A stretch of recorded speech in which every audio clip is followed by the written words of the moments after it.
Good evening everyone. OT tayo sa ating ginagawa na site.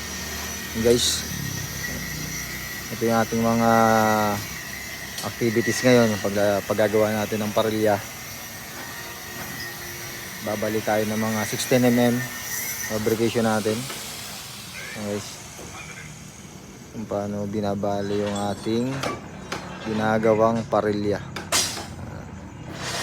Siya yung nagbubuo, siya yung nagpuputol, siya yung nagbubuo. Ayun nagbubuo guys. Yung naka gray. Gray na gray. Ayan.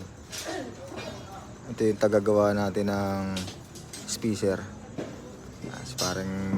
Paring Raul. Raul!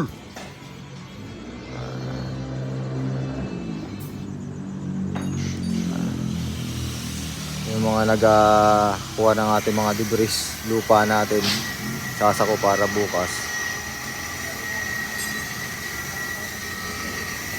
Tuloy pa rin tayo sa paghuhukay. Kasi yung ano namin, 1.5 galing sa NGL. Pero malambot pa rin kasi guys eh.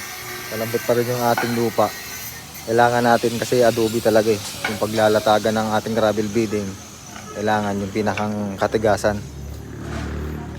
Nahanap namin yung matigas na adobe. Kaya umabot tayo ng 2 meters.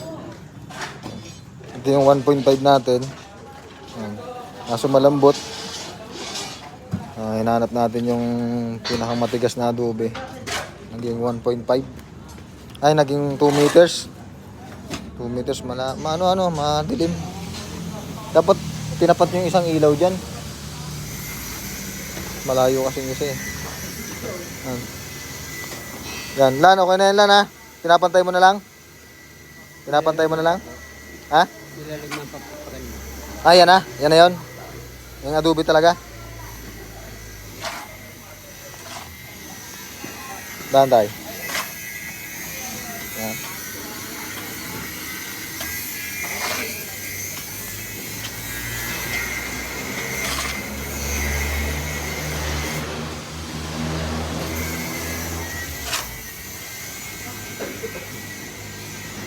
Nakabad ka na, bugi.